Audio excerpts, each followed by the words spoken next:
So ಈಗ pregnant ಆಗಿ ಮಗು ಆಗಿರೋರು ಗೊತ್ತಿರುತ್ತೆ ಯಾವ ಥರ ಎಕ್ಸ್ಪೀರಿಯೆನ್ಸ್ ಇರುತ್ತೆ ಅಂತ. ಸೊ ಹೊಸ್ದಾಗಿ ಫಸ್ಟ್ ಟೈಮ್ ಪ್ರೆಗ್ನೆಂಟ್ ಆಗಿರೋರಿಗೆ ಕೆಲವೊಂದು ಭಯ ಇರುತ್ತೆ. ಸೊ ನನಗೂ ಆ ಭಯ ಇತ್ತು. ಸೊ ಅದಕ್ಕೋಸ್ಕರ ನಾನು ನಿಮಗೆ ಭಯ ಇರೋದನ್ನ ಹೋಗಲಾಡಿಸೋಕ್ಕೆ ಅಂತಲೇ ಈ ವಿಡಿಯೋ ಮಾಡಿದೆ. ಯಾಕಂದರೆ ಕೆಲವ್ರಿಗೆ ಭಯ ಇರುತ್ತೆ, ಪ್ರೆಗ್ನೆಂಟ್ ಅಂದರೆ ಹೊಟ್ಟೆ ನೋವು ಬರುತ್ತೇನೋ ತುಂಬ, ಯಾವ ಥರ ಏನು ಅಂತ. ಸೊ ಅದಕ್ಕೋಸ್ಕರ ನನ್ನ ಓನ್ ಎಕ್ಸ್ಪೀರಿಯೆನ್ಸ್ನ ನಿಮ್ಮ ಜೊತೆ ಶೇರ್ ಮಾಡ್ಕೊ. ಸೊ ನನ್ನ ಡೆಲಿವರಿ ದಿನದ ಎಕ್ಸ್ಪೀರಿಯೆನ್ಸ್ನ ನಾನು ನಿಮ್ಮ ಜೊತೆ ಶೇರ್ ಮಾಡ್ಕೊತಿದ್ದೀನಿ. ನನ್ನ ಡೆಲಿವರಿ ಫೆಬ್ರವರಿ 2ನೇ ತಾರೀಕು ಆಗಿದ್ದು. ಸೊ ಆವಾಗ ನಾನು ಫೆಬ್ರವರಿ 1ನೇ ತಾರೀಕಿಂದ ಸ್ಕ್ಯಾನಿಂಗ್ಗೆ ಹೇಳಿದರು ನಮಗೆ ಡಾಕ್ಟ್ರು. ಸೊ ನಾನು ಫೆಬ್ರವರಿ 1ನೇ ತಾರೀಕು ಸ್ಕ್ಯಾನಿಂಗ್ ಮಾಡಿಸೋಣ ಅಂತ ಮೈಸೂರಿಗೆ ಹೋದೆ.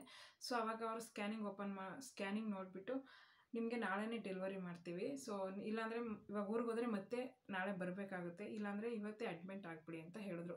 ಸೊ ನಮ್ಮ ಮನೇಲಿ ನಾನು ಮನೆಯವ್ರ ಜೊತೆ ಡಿಸ್ಕಷನ್ ಮಾಡಿಬಿಟ್ಟು, ನನ್ನ ಆಂಟಿ ಮತ್ತು ನಮ್ಮ ಮಾವ ಬಂದಿದ್ರು ನನ್ನ ಜೊತೆ. ಸೊ ಅವ್ರ ಜೊತೆ ಡಿಸ್ಕಷನ್ ಮಾಡಿಬಿಟ್ಟು ನನ್ನ ಹಸ್ಬೆಂಡ್ಗೆ ಕಾಲ್ ಮಾಡಿಬಿಟ್ಟು ಅವ್ರಿಗೆ ಹೇಳ್ಬಿಟ್ಟು, ಅವ್ರು ಬೆಂಗಳೂರಲ್ಲಿದ್ರಲ್ಲ, ಸೊ ಅವ್ರಿಗೆ ಇನ್ಫಾರ್ಮ್ ಮಾಡಿಬಿಟ್ಟು ನಾವು ಅವತ್ತೇ ಅಡ್ಮಿಟ್ ಆಗೋಣ ಅಂತ ಡಿಸೈಡ್ ಮಾಡಿದ್ವಿ. ಸೊ ಎಲ್ಲ ಪ್ರೋಸೆಸ್ ಎಲ್ಲ ಮುಗಿದು ಅಡ್ಮಿಟ್ ಎಲ್ಲ ಆಗೋ ತನಕ ಒಂದು 4 o'clock ತನಕ ಆಗಿತ್ತು. ಸೊ ಅದೆಲ್ಲ ಮುಗಿದು ಅಡ್ಮಿಟ್ ಆದಮೇಲೆ ಅವರು ನನ್ನ ಲೇಬರ್ ವಾರ್ಡ್ರಿಗೆ ಕರ್ಕೊಂಡೋದ್ರು. ಸೊ ಲೇಬರ್ ವಾರ್ಡ್ರಿಗೆ ಕರ್ಕೊಂಡೋದ್ಮೇಲೆ ಅಲ್ಲಿ ಗರ್ಭಕೋಶ ಓಪನ್ ಆಗೋಕ್ಕೆ ಏನೇನು ಚಿಕಿತ್ಸೆಗಳು ಬೇಕು ಅದನ್ನು ಮಾಡಿದ್ರು. ಯಾಕಂದರೆ ನಂದಿನ್ನೂ ಗರ್ಭಕೋಶ ಓಪನ್ ಆಗಿರಲಿಲ್ಲ, ಯಾವುದೇ ಪೇಯ್ನ್ ಬಂದಿರಲಿಲ್ವಲ್ಲ. ಸೊ ಅದಕ್ಕೋಸ್ಕರ ಗರ್ಭಕೋಶ ಓಪನ್ ಆಗೋಕ್ಕೆ ಯಾವುದೇ ಚಿಕಿತ್ಸೆ ಬೇಕೋ ಅದನ್ನೆಲ್ಲ ಮಾಡಿದ್ರು. ಸೊ ಅದಾದಮೇಲೆ ನನ್ನನ್ನು ವಾರ್ಡ್ರಿಗೆ ಶಿಫ್ಟ್ ಮಾಡಿದ್ರು. ವಾರ್ಡ್ರಿಗೆ ಶಿಫ್ಟ್ ಮಾಡೋ ತನಕ ನನಗೆ ಒಂದು 6:30 ಆಗಿತ್ತು. ಸೊ 6:30ಇಂದ ನಾನು ಆಲ್ಮೋಸ್ಟು ಆವಾಗ ನನಗೆ ಪೇಯ್ನ್ ಅಂತ ಗೊತ್ತಾಗಿದ್ದು. ಸೊ 6:30ಇಂದ ಅಪ್ ಟು 10:30 ತನಕ ನನಗೆ ಸ್ವಲ್ಪ ಹೊಟ್ಟೆ ನೋವು ಬಿಟ್ಟು ಬರೋದು ಆ ಥರ ಆಗ್ತಿತ್ತು. ತುಂಬ ನಿಂತ್ಕೊಳ್ಳೋಕ್ಕಾಗ್ತಿರ್ಲಿಲ್ಲ, ಕೂತ್ಕೊಳ್ಳೋಕ್ಕಾಗ್ತಿರ್ಲಿಲ್ಲ. ಸೊ ಸಖತ್ ಹೊಟ್ಟೆ ನೋವು ಬರ್ತಿತ್ತು. ಆಗ ಯಾಕೆ ಅಂತ ಅನ್ನಿಸ್ಬಿಟ್ಟಿತ್ತು, ಅಷ್ಟು ಹೊಟ್ಟೆ ನೋವು, ತುಂಬ ಹೊಟ್ಟೆ ನೋವ್ತಿತ್ತು. ಮಲ್ಕೊಳ್ಳೋಕ್ಕಾಗಲ್ಲ, ಕುಂತ್ಕೊಳ್ಳೋಕ್ಕಾಗಲ್ಲ, ಅಷ್ಟು ಪೇಯ್ನ್ ಅನ್ನಿಸ್ತಿತ್ತು. ಸೊ ಅದಾದಮೇಲೆ 10:30 ಅಷ್ಟೊತ್ತಿಗೆಲ್ಲ ಕಡಿಮೆ ಆಗ್ತಾ ಬಂತು. ಸೊ 10:30ಗೆಲ್ಲ ಪೇಯ್ನ್ ಎಲ್ಲ ಕಡಿಮೆ ಆಗಿದೆ. ಆವಾಗ ನಾನು ಮಲ್ಕೊಳ್ಳೋಣ ಅಂತ ಮಲ್ಕೋತಾ ಇದ್ದೆ. ಸೊ ಅಷ್ಟೊತ್ತಿಗೆ ಡಾಕ್ಟ್ರು ಇವ್ರನ್ನ ಲೇಬರ್ ವಾರ್ಡ್ರಿಗೆ ಮತ್ತೆ ಶಿಫ್ಟ್ ಮಾಡಿ ಅಂತ ಹೇಳಿದ್ರು. ಸೊ ಆವಾಗ ನಾನು ನನ್ನ ಹಸ್ಬೆಂಡ್ಗೆ ಹೇಳಿ ಕಳಿಸ್ದೆ, ಹೊಟ್ಟೆ ನೋವೆಲ್ಲ ನಿಂತಿದೆ, ಸೊ ಸ್ವಲ್ಪ ಹೊತ್ತು ರೆಸ್ಟ್ ಮಾಡ್ತೀನಿ, ಸೊ ಕೇಳ್ಕೊಂಡು ಬನ್ನಿ ಅಂತ ಹೇಳಿದೆ. ಸೊ ಅದಕ್ಕೆ ಇಲ್ಲ, ಅವ್ರು ಹೇಳಿದ್ಮೇಲೆ ಮುಗೀತು, ಡಾಕ್ಟ್ರು ಹೇಳಿದ್ದಾರೆ ಅಂದ್ಬಿಟ್ಟು ನರ್ಸು ನನ್ನನ್ನು ಲೇಬರ್ ವಾರ್ಡ್ಗೆ ಕರ್ಕೊಂಡೋದ್ರು. ಸೊ ಅಲ್ಲಿ ನೋಡ್ತೀನಿ ಅಪ್ಪ, ನನ್ನಂತೆಯವರೇ 10 ಪೇಷೆಂಟ್ಗಳಿದ್ರು. ಸೊ ಅವರು ಒಬ್ಬೊಬ್ಬರು ಒಂದೊಂದು ರೀತಿ ಎಕ್ಸ್ಪೀರಿಯೆನ್ಸು. ಸೊ ಒಬ್ಬರು ತುಂಬ ಪೇಯ್ನ್ ಅಂತ ಅಳ್ತಿದ್ರು, ಇನ್ನೊಬ್ಬರು ನನಗೆ ಈ ಪೇಯ್ನು ತಡ್ಕೊಳಕ್ಕಾಗಲ್ಲ, ಆಪ್ರೇಷನ್ ಮಾಡಿಬಿಡಿ ಅಂತ ಇನ್ನೊಬ್ಬರು. ನನಗೆ ಆ ಟೈಮಲ್ಲಿ ಪೇಯ್ನ್ ಇರಲಿಲ್ಲ, ಯಾಕಂದರೆ ನನಗೆ 10:30ಗೆ ಪೇಯ್ನ್ ಎಲ್ಲ ಸ್ಟಾಪ್ ಆಗಿತ್ತು, ನಾನು ಆರಾಮಾಗಿದ್ದೆ. ಸೊ ಯಾವುದೇ ರೀತಿ 1-2 ಅವರ್ 3 ಅವರ್ ಅಷ್ಟೇ ನನಗೆ ಪೇಯ್ನ್ ಅನಿಸಿದ್ದು. ಅದು ತುಂಬ ನೋವು ಅನ್ನೋ ಥರ ಏನಿಲ್ಲ, ಬಟ್ ತಡ್ಕೊಳಕ್ಕಾಗ್ತಿತ್ತು. ಸೊ ಅಂದರೆ ಕೂತ್ಕೊಳ್ಳೋಕ್ಕಾಗ್ತಿರಲ್ಲ, ನಿಂತ್ಕೊಳ್ಳೋಕ್ಕಾಗ್ತಿರಲ್ಲ, ಅದೊಂಥರ ಎಕ್ಸ್ಪೀರಿಯೆನ್ಸು. ಅದನ್ನು ಅವ್ರಿಗೆ ಅರ್ಥ ಆಗುತ್ತೆ ಅದು. ಸೊ ನಾನು ಹೇಳಿದ್ರೆ ಬಾಯಲ್ಲಿ ನಿಮಗೆ ಭಯ ಆಗ್ಬೋದು ಕೆಲವ್ರಿಗೆ. ಡೆಲಿವರಿ ಆಗಿ ಮಕ್ಕಳಾಗಿರೋರಿಗೆ ಅದೆಲ್ಲ ಯಾವ ಪೇನು ಅಂತ ಅನ್ನಿಸ್ಬೋದು. ಸೊ ಅದಕ್ಕೆ ಅವ್ರವ್ರಿಗೆ ಅದು ಅನುಭವ ಬರಬೇಕು. ನಾನು ಹೇಳೋ ಥರ ಅಲ್ಲಿ ಅವ್ರವ್ರ ಒಬ್ಬೊಬ್ಬರಿಗೆ ಒಂದೊಂದು ಥರ ಅನುಭವ ಅದು. ಸೊ ನನಗೆ ಆ ಥರ ಆಗಿತ್ತು. ಸೊ ಅದಾದಮೇಲೆ ಲೇಬರ್ ವಾರ್ಡಲ್ಲಿ ನನಗೇನು ಪೇಯ್ನ್ ಇರಲಿಲ್ಲ, ಸುಮ್ಮನೆ ಮಲ್ಕೊಂಡಿದ್ದೆ. ಸೊ 1 ಅವರ್ಗೆ ಒಂದ್ಸರಿ ಬಂದು BP ಚೆಕ್ ಮಾಡ್ತಾಯಿದ್ರು. ಸೊ ಅದಾದಮೇಲೆ ನಮಗೇನಾದರೂ ನೀರು ಏನಾದರೂ ಬೇಕು ಅಂದರೆ ಬಂದು ಕೊಡ್ತಾಯಿದ್ರು. ಸೊ ನಮ್ಮ ಕಡೆಯವರು ಹೊರಗಡೆ ಮಲಗಿರೋದ್ರಿಂದ ಬೇಕು ಅಂದರೆ ಹೋಗಿ ನಾವೇ ಮಾತಾಡಿಸ್ಕೊಂಡು ನೀರಿದ್ದರೆ ಕುಡ್ಕೊಂಡು ಬರ್ತಿದ್ವಿ. ಸೊ ನಾನು ಅಪ್ ಟು 11 to 9:30 ಮಾರ್ನಿಂಗ್ ತನಕನೂ ಲೇಬರ್ ವಾರ್ಡಲ್ಲೇ ಇದ್ದೆ ನಾನು. ಅಂದರೆ ನೈಟ್ 11 o'clockಗೆ ಶಿಫ್ಟ್ ಮಾಡಿಬಿಟ್ಟಿದ್ರು. ಸೊ 9:30 ತನಕ ನಾನು ಅಲ್ಲೇ ಇದ್ದೆ. 9:30 ಟಿಫನ್ ಎಲ್ಲ ಮಾಡಿ ನಾನು ಥೈರಾಯ್ಡ್ ಟ್ಯಾಬ್ಲೆಟ್ಸ್ ತೊಗೋತಿದ್ನಲ್ಲ, ನಾನು ಬಿಫೋರ್ ಒಂದು ವೀಡಿಯೋ ಮಾಡಿದಾಗ ಹೇಳಿದ್ನಲ್ಲ. ಸೊ ನಾನು ಥೈರಾಯ್ಡ್ ಟ್ಯಾಬ್ಲೆಟ್ಸ್ ತೊಗೋತಿದ್ನಲ್ಲ, ಆ ಟ್ಯಾಬ್ಲೆಟ್ಸ್ ಎಲ್ಲ ತೊಗೊಂಡು ಒಂದು ಡಾಕ್ಟ್ರೆಲ್ಲ ಬಂದರು. ಸೊ ಬಂದು ಗರ್ಭಕೋಶ ಎಲ್ಲ ನೋಡಿದ್ರು. ನನಗೆ ಗರ್ಭಕೋಶ ಓಪನ್ ಆಗೋಕ್ಕೆ ಒಂದು ಟ್ರೀಟ್ಮೆಂಟ್ ಮಾಡಿದ್ರಲ್ಲ ನೆನ್ನೆನೆ. ಸೊ ಎಲ್ಲ ಗರ್ಭಕೋಶ ಎಲ್ಲ ಓಪನ್ ಆಗಿದೆ, ರೆಡಿ ಇದ್ದಾರೆ ಇವರು ಡೆಲಿವರಿ ವಾರ್ಡ್ಗೆ ಕರ್ಕೊಂಡು ಹೋಗೋಣ ಅಂದ್ಬಿಟ್ಟು ಬನ್ನಿ ಅಂತ ಹೇಳಿದ್ರು. ಸೊ ಆವಾಗ ನನ್ನನ್ನು ನರ್ಸು ಕರ್ಕೊಂಡು ಹೋಗ್ತಾಯಿದ್ರು. ಸೊ ಆವಾಗ ಕರ್ಕೊಂಡು ಹೋಗ್ಬೇಕಾದ್ರೆ ನಿಮ್ಮ ಕಡೆಯವ್ರು ಯಾರಿದ್ದಾರೆ ಮಾತಾಡ್ಸ್ಕೊಬಿಡಿ ಅಂತಂದರು. ಆವಾಗ ನನಗೆ ಫಸ್ಟ್ ಟೈಮ್ ಭಯ ಅಂತಾಗಿದ್ದು ಜಾಸ್ತಿ. ಏನಪ್ಪ ಈ ಥರ ಮಾತಾಡ್ಸ್ಕೊಬಿಡಿ ಅಂತಾರೆ ಅಂದರೆ ನಾವು ಹೋದರೆ ಮತ್ತೆ ಬರಲ್ವ ಅನ್ನೋ ರೀತಿ ಭಯ ಆಗ್ಬಿಟ್ಟಿತ್ತು ನನಗೆ. ಆಮೇಲೆ ನನ್ನ ಆಂಟಿ ಇದ್ದರು ಅಲ್ಲಿ, ನಮ್ಮ ಮಾವ ಮತ್ತು ನನ್ನ ಹಸ್ಬೆಂಡು ಎಲ್ಲೋ ಹೊರಗಡೆ ಹೋಗಿದ್ರು. ಸೊ ಆಂಟಿನ ಕರೆದು ನಾನು ಮಾತಾಡಿಸ್ದೆ. ಅದಕ್ಕೆ ನಮ್ಮ ಆಂಟಿ ಧೈರ್ಯವಾಗಿ ಹೋಗು, ಏನೂ ಆಗಲ್ಲ ಅಂತಂದರು. ಸೊ ಅದಾದಮೇಲೆ ನಾನು ಅಲ್ಲಿ ಹೋಗ್ಬೇಕಾದ್ರೆ ನಾನು ವಾರ್ಡ್ರಿಗೆ ಹೋಗೋ ತನಕನೂ ಅಳ್ತಾನೆ ಇದ್ದೆ. ನಾನು ಸಖತ್ ಅಳ್ತಾ ಇದ್ದೆ, ಏನಾಗ್ಬಿಡುತ್ತೆ ಏನೋ, ಫಸ್ಟ್ ಟೈಮ್ ಅಲ್ವಾ, ಒಂಥರ ಭಯ, ಹೊಸ ಅನುಭವ. ಸೊ ತುಂಬಾ ಅಳ್ತಾ ಇದ್ದೆ. ಆವಾಗ ನನ್ನ ಜೊತೆ ಬರ್ತಿದ್ರಲ್ಲ ಅವರು, ಅಳ್ಬೇಡಿ, ಯಾಕೇನೂ ಆಗಲ್ಲ, ಅದೆಲ್ಲ ಪೇಯ್ನ್ ಎಲ್ಲ ಅವ್ರು ಯಾಕಂದರೆ ದಿನ ನೋಡ್ತಿರ್ತಾರೆ 10 ಪೇಷೆಂಟ್ನ. ಅದು ನಮಗೆ ಹೊಸ್ದಾಗಿದ್ರೆ ಅವ್ರಿಗೆ ದಿನ ನೋಡ್ತಿರೋದ್ರಿಂದ ಅವ್ರಿಗೆ ಅದು ಒಂಥರ ಹಳೆ ಅನುಭವಗಳು. ಸೊ ಅದರಿಂದ ಏನಾಗಲ್ಲ, ಪೇಯ್ನ್ ಏನೂ ಆಗಲ್ಲ ಅಂತಲೇ ಕರ್ಕೊಂಡೋದ್ರು. ನಾರ್ಮಲ್ ಡೆಲಿವರಿ ಬೇಕು ಅಂತ ಕೇಳ್ತೀರಾ, ಏನೂ ಆಗಲ್ಲ ಬನ್ನಿ, ಒಂದು 10 ನಿಮಿಷದ ನೋವು ಅಷ್ಟೇ ಇದೆಲ್ಲ ಅಂತ ಕರ್ಕೊಂಡೋದ್ರು. ಸೊ ಅಲ್ಲಿ ಆಲ್ರೆಡಿ ಒಂದು ಡೆಲಿವರಿ ನಡೀತಾ ಇತ್ತು. ಸೊ ನನ್ನನ್ನು ಪಕ್ಕದಲ್ಲಿ ಒಂದು ವಾರ್ಡಲ್ಲಿ ಮಲಗಿಸಿ ಅವ್ರು ಏನೇನು ಚಿಕಿತ್ಸೆಗಳು ಬೇಕೋ ಅದನ್ನೆಲ್ಲ ಮಾಡಿದ್ರು. ಹೊಟ್ಟೆ ನೋವು ಬಂದಾಗ ಕರೀರಿ ಅಂತ ಹೇಳ್ಬಿಟ್ಟು ಹೋದ್ರು ಡಾಕ್ಟ್ರು. ನಾವು ಇದೇ ಡಾಕ್ಟ್ರು ಬೇಕು ಅಂತ ಸ್ಪೆಷಲ್ ಕ್ಲಿನಿಕಲ್ಲಿ ತೋರಿಸಿದ್ದು. ಸೊ ನಮ್ಮ ಸ್ಪೆಷಲಿಸ್ಟ್ ಬಂದು ಹೇಳ್ಬಿಟ್ಟು ಹೋದರು. ಸೊ ಅದಾದಮೇಲೆ ನನಗೆ ಪೇಯ್ನ್ ಬಂತು ಸ್ವಲ್ಪ ಹೊತ್ತಾದಮೇಲೆ, ಒಂದು ಅರ್ಧ ಗಂಟೆ ಆದಮೇಲೆ ಸ್ವಲ್ಪ ಪೇಯ್ನ್ ಬಂತು. ಸೊ ಅವಾಗ ನಾನು ನರ್ಸ್ಗೆ ಇನ್ಫಾರ್ಮ್ ಮಾಡಿದೆ. ಸೊ ಅವಾಗ ಡಾಕ್ಟ್ರನ್ನ ಕರೆದ್ರು ಅವರು. ಅದೆಲ್ಲ ಆದಮೇಲೆ ಪೇಯ್ನು, ಹೊಟ್ಟೆ ನೋವು ಬಂತು, ಸ್ವಲ್ಪ ಲೈಟಾಗಿ ಹೊಟ್ಟೆ ನೋವು ಬಂತು, ತುಂಬ ಜಾಸ್ತಿ ಬರಲಿಲ್ಲ. ಯಾಕಂದರೆ ನನಗೆ ಇಂಜೆಕ್ಷನ್ ತೊಗೊಂಡಿದ್ದೆ ನಾನು ಪೇಯ್ನ್ ಬರಬಾರ್ದು ಅಂತ. ಸೊ ಅದಕ್ಕೋಸ್ಕರ ಜಾಸ್ತಿ ಪೇಯ್ನ್ ಅನ್ನಿಸ್ತಿಲ್ಲ ನನಗೆ. ಹೊಟ್ಟೆ ನೋವು ಬಂತು ಸ್ವಲ್ಪ, ಮಗುನೂ ಆಯಿತು. 12-15ಗೆ ನನಗೆ ಬೇಬಿ ಗರ್ಲ್ ಆದಳು. ಸೊ ಅದಾದಮೇಲೆ ನಾನೇ ನೋಡಿದೆ ಚೆನ್ನಾಗಿ, ಆ ಕಡೆ ಈ ಕಡೆ ಗ್ಲೂಕೋಸ್ ಎಲ್ಲ ಕಟ್ಟಿದ್ರು ಕೈಗೆ. ಸೊ ಅದರಿಂದ ಪಾಪುನ ನಮ್ಮ ಕೈಗೇನು ಕೊಡಲಿಲ್ಲ.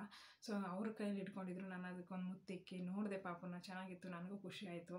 ಸೊ ಅದಾದಮೇಲೆ ನನಗೆ ಸ್ವಲ್ಪ ಸುಸ್ತಾಗ್ಬಿಟ್ಟಿದೆ, ಯಾಕಂದರೆ ಗ್ಲೂಕೋಸ್ ಎಲ್ಲ ಕಟ್ಟಿದ್ರಲ್ಲ. ಸೊ ಅದಕ್ಕೋಸ್ಕರ ಸ್ವಲ್ಪ ಕಾಫಿ ತರಿಸ್ಕೊಟ್ರು, ಕುಡಿದೆ. ಅದಾದಮೇಲೆ ಊಟ ಕೊಟ್ಟರು, ಬಟ್ ಊಟ ಮಾಡೋಕ್ಕಾಗಲಿಲ್ಲ. ಸೊ ನಂತರ ನಾನೇನು ಮಾಡಿದೆ,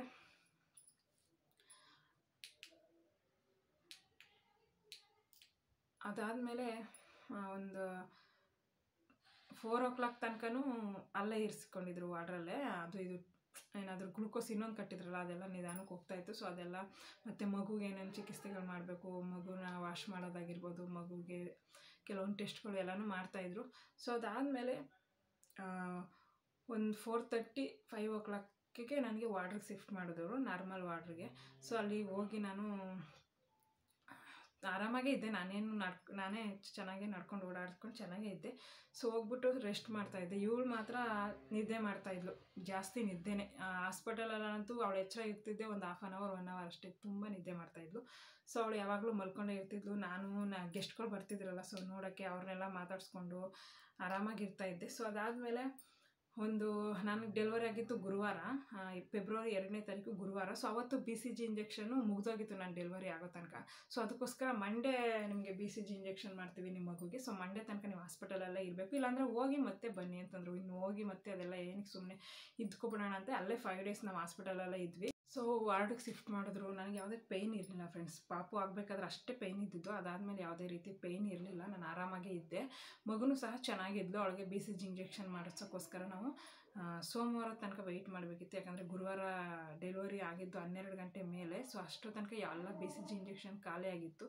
ಸೊ ಅದರಿಂದ ಅವರು ಮಾರ್ನಿಂಗ್ ನಿಮಗೆ ಸೋಮವಾರ ಮಾರ್ನಿಂಗ್ BCG ಇಂಜೆಕ್ಷನ್ ಮಾಡಿಸ್ತೀವಿ ಅಂತ ಹೇಳಿದರು. ಸೊ ಅದಕ್ಕೋಸ್ಕರ ನಾವು ವೆಯ್ಟ್ ಮಾಡ್ತಾಯಿದ್ವಿ. ಸೋಮವಾರ ತನಕ ಹಾಸ್ಪಿಟಲಲ್ಲೇ ಇದ್ವಿ 5 days.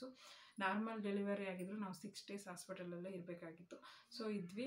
ಇವಳು ಏನು ಮಾಡ್ತಿದ್ಲು, ಪಾಪು ಯಾವಾಗಲೂ ಡೇ ಟೈಮಲ್ಲೆಲ್ಲ ಮಲ್ಕೋತಿದ್ಲು, ನೈಟ್ ಟೈಮೆಲ್ಲ ಎಚ್ಚರಾಗಿರ್ತಿದ್ಲು. ಸೊ ಅದೇ ನಮಗೆ ಪ್ರಾಬ್ಲಮ್ ಆಗ್ಬಿಟ್ಟಿದ್ದು. ಯಾಕಂದರೆ ನಾವು ನೈಟ್ ಟೈಮ್ ಮಲ್ಕೋಬೇಕು, ಇವಳು ನೈಟ್ ಟೈಮು ಎಚ್ಚರಾಗಿರ್ತಿದ್ಲು. ಸೊ 5 ದಿನ ಮಾತ್ರ ನಾವು ನಿದ್ದೆನೇ ಮಾಡಿಲ್ಲ ಸರಿಯಾಗಿ. ಸೊ ಅದಾದಮೇಲೆ ಊಟ ಏನು ಅವರೇ ಕೊಡ್ತಿದ್ರು ಹಾಸ್ಪಿಟಲಲ್ಲೇ. ಪ್ರತಿ 3 ಸೆಟ್ಟು ಅವರೇ ಕೊಡ್ತಿದ್ರು. ಅಂದರೆ ಮಾರ್ನಿಂಗ್, ಈವ್ನಿಂಗ್ ಮತ್ತು ಸ್ನ್ಯಾಕ್ಸು ಕೊಡ್ತಿದ್ರು. ಸೊ ಅದನ್ನೆಲ್ಲ ನಾನು ತಿಂತಾನೂ ಇರಲಿಲ್ಲ. ನನಗೆ ಸದ್ಯಕ್ಕೆ ಊಟ ಮಾಡೋದು ಅಷ್ಟೇ ಮಾಡ್ತಿದ್ದು. ಕಾಫಿ, ಬ್ರೆಡ್ ಇದೆಲ್ಲ ಕೊಡ್ತಾಯಿದ್ರು. ಆರಾಮಾಗಿತ್ತು ಅಲ್ಲಿ ಒಟ್ಟಿನಲ್ಲಿ, ಚೆನ್ನಾಗಿತ್ತು. ಮತ್ತು ಮಗುಗೆ ಬ್ಲಡ್ ಟೆಸ್ಟ್, ನಮಗೆ ಬ್ಲಡ್ ಟೆಸ್ಟ್ ಎಲ್ಲ ಚೆನ್ನಾಗಿ ಮಾಡ್ತಿದ್ರು. ಅದಾದಮೇಲೆ ಟ್ಯಾಬ್ಲೆಟ್ಸು ಸಹ ಅವರೇ ಬಂದು ಕೊಡ್ತಿದ್ರು. 3 ಟೈಮ್ ಊಟ ಚೆನ್ನಾಗಿ ಕೊಡ್ತಿದ್ರು ಅವರೇ. ಮತ್ತು ಎಲ್ಲ ಫೆಸಿಲಿಟೀಸ್ ಎಲ್ಲ ಚೆನ್ನಾಗಿತ್ತು. ನಾವು ಸ್ಪೆಷಲ್ ಕ್ಲಿನಿಕಲ್ಲಿ ಇದ್ದೋದ್ರಿಂದ ಸ್ಪೆಷಲ್ ವಾರ್ಡರ್ಸ್ನ ಮಾಡ್ಕೊಂಡಿದ್ವಿ. ಸೊ ಆವಾಗ ಅಲ್ಲಿ ನೀರು, ಬಿಸಿನೀರು ಎಲ್ಲ ಚೆನ್ನಾಗಿತ್ತು. ಬಟ್ ಹಾಲು ಸ್ವಲ್ಪ ಕಮ್ಮಿ ಬರ್ತಾಯಿತ್ತು. ಯಾಕಂದರೆ ಮೈಗೆ ನೀರು ಬಿದ್ದರೆ ಹಾಲು ಚೆನ್ನಾಗಿ ಬರುತ್ತೆ ಅಂತ ಹೇಳ್ತಾರೆ ಇಂತನವರು. ಸೊ ಅದಕ್ಕೋಸ್ಕರ ಚೆನ್ನಾಗಿ ಫೀಡಿಂಗ್ ಸ್ವಲ್ಪ ಕಮ್ಮಿ, ಯಾಕಂದರೆ ನನಗೆ ಸ್ವಲ್ಪ ಹಾಲು ಕಮ್ಮಿ ಬರ್ತಾಯಿತ್ತು. ಸೊ ಮನೆಗೆ ಬಂದಮೇಲೆ ಚೆನ್ನಾಗಿ ಬರ್ತಿತ್ತು. ಸ್ನಾನ ಎಲ್ಲ ಮಾಡಿ ನಾವು ಮನೆಗೆ ಫುಡ್ ತಿಂದಮೇಲೆ ಹಾಲೆಲ್ಲ ಚೆನ್ನಾಗಿ ಬರ್ತಿತ್ತು. ಇವಾಗ ಚೆನ್ನಾಗಿದ್ದಾಳೆ. ಸೊ ಎಲ್ಲ ಪ್ರೊಸೆಸ್ ಮುಗಿದು ಇವಾಗ ಚೆನ್ನಾಗಿ ಎಲ್ಲ ಹಾಲೆಲ್ಲ ಚೆನ್ನಾಗಿ ಬರ್ತಿದೆ, ಚೆನ್ನಾಗಿ ಕುಡಿತಿದ್ದಾಳೆ. ಅವಳು ಆರಾಮಾಗಿದ್ದಾಳೆ. ಇವಾಗ ಅವಳಿಗೆ 8 month ಕಂಪ್ಲೀಟ್ ಆಗಿದೆ. ಈಗ 9 month ರನ್ನಿಂಗಲ್ಲಿದೆ. ಸೊ ಚೆನ್ನಾಗಿ ಆಟ ಆಡ್ತಿದೆ. ಅವಳದು ವೀಡಿಯೋ ಮಾಡ್ತೀನಿ, ಅವಳದು ಡೈಲಿ ರೊಟೀನ್ ಮಾಡಬೇಕು. ಸೊ ಮಾಡಿರಲಿಲ್ಲ, ತೊಟ್ಲು ಶಾಸ್ತ್ರ ಆಗೋ ತನಕ ನಮ್ಮ ಕಡೆ ಮುಖ ತೋರ್ಸಂಗಿಲ್ಲ, ಹಂಗೆ ಹಿಂಗೇನೋ ಸಂಪ್ರದಾಯಗಳು. ಸೊ ಅದಕ್ಕೋಸ್ಕರ ಯಾವುದೇ ವೀಡಿಯೋ ಮಾಡಿಲ್ಲ ಅವಳದು. ಸೊ ಮಾಡ್ತೀನಿ, ಇವಾಗ ಮಾಡಿ ಅವಳದು ವೀಡಿಯೋ ಹಾಕ್ತೀನಿ. ಅದೇ ಹೇಗಿದ್ದಾಳೆ ಏನೋ ನೋಡಿ. ಸೊ ನನ್ನ ಪ್ರೆಗ್ನೆನ್ಸಿಲಿ ಮತ್ತು ಬಾಣಂತನದ ಕೆಲವೊಂದು ಟಿಪ್ಸ್ನ ನಿಮ್ಮ ಜೊತೆ ಶೇರ್ ಮಾಡ್ಕೋಬೇಕು. ಸೊ ಮಾಡ್ಕೋತೀನಿ. ಸೊ ಅದನ್ನು ವೀಡಿಯೋಗಳು ಮಾಡಬೇಕು. ನಾನು ಇವಾಗ 1 month ಆಗಿದೆ ಅಷ್ಟೇ ಯೂಟ್ಯೂಬ್ ಓಪನ್ ಮಾಡಿ. ಸೊ ನಾನು ಎಲ್ಲ ರೀತಿಯ ಪ್ರತಿಯೊಂದು ವೀಡಿಯೋಗಳು, ನನ್ನ ಎಕ್ಸ್ಪೀರಿಯೆನ್ಸ್ಗಳು ಎಲ್ಲನೂ ನಿಮ್ಮ ಜೊತೆ ಶೇರ್ ಮಾಡ್ಕೋತೀನಿ. ನೀವು ಅದೇ ಥರ ಎಕ್ಸ್ಪೀರಿಯೆನ್ಸ್ನ ನನ್ನ ಜೊತೆ ಶೇರ್ ಮಾಡ್ಕೊಳ್ಳಿ. ಪ್ರತಿಯೊಂದನ್ನು ಡೆಲಿವರಿ ಆದ ದಿನದ ಎಕ್ಸ್ಪೀರಿಯೆನ್ಸ್ನ ಎಲ್ಲನೂ ನನ್ನ ಜೊತೆ ಶೇರ್ ಮಾಡ್ಕೊಳ್ಳಿ. ನಾನು ಹೇಳೋದಿಷ್ಟೇ, ಡೆಲಿವರಿ ಪೇಯ್ನು ಯಾವುದೇ ಕಾರಣಕ್ಕೂ ಅದು ಪೇಯ್ನ್ ಅಂತ ಅನಿಸಲ್ಲ. ಸೊ ಆ ಟೈಮಲ್ಲಿ ಮಗು ನೋಡಿದಾಗ ಎಷ್ಟೇ ಪೇಯ್ನ್ ಇದ್ದರೂ ಅದು ವಾಸಿ ಆಗಿಬಿಡುತ್ತೆ. ಅಷ್ಟು ಖುಷಿ ಆಗುತ್ತೆ ಮಗು ಹುಟ್ಟಿದಾಗ ನಮಗೆ. ಅದು ಎಕ್ಸ್ಪೀರಿಯೆನ್ಸು ಯಾರು ಗೊತ್ತಿರುತ್ತೆ ಅಂದರೆ, ಈಗ ತಾಯಂದಿರು ಆಗಿರ್ತಾರಲ್ಲ ಅವ್ರಿಗೆಲ್ಲ ಗೊತ್ತಿರುತ್ತೆ. ಈಗ ಹೊಸ್ದಾಗಿ ನೀವು ಯಾರು ಪ್ರೆಗ್ನೆಂಟ್ ಇದ್ದೀರಾ, ಅವ್ರು ನನ್ನ ವೀಡಿಯೋ ನೋಡ್ತಿದ್ದೀರಾ, ಸೊ ಅವ್ರಿಗೆ ಮುಕ್ತಲ್ಲಿ ಒಂದು ನಗು ಬರುತ್ತೆ ಅನ್ಕೋತೀನಿ ಸೊ ಈ ವಿಡಿಯೋ ನೋಡಿದ್ರೆ. ಸೊ ಯಾಕಂದರೆ ಅಷ್ಟು ಖುಷಿ ಆಗುತ್ತೆ ನಮಗೆ ಆ ಮಗುನ ನೋಡಿದಾಗ. ಮಗು ಡೆಲಿವರಿ ಆದಾಗ ನೋಡಿದಾಗ ಒಂದು ಒಳ್ಳೆ ಖುಷಿ, ಎಷ್ಟು ಬೆಲೆ ಕಟ್ಟೋಕ್ಕೂ ಆಗಲ್ಲ, ಅಷ್ಟು ಖುಷಿ ಆಗುತ್ತೆ.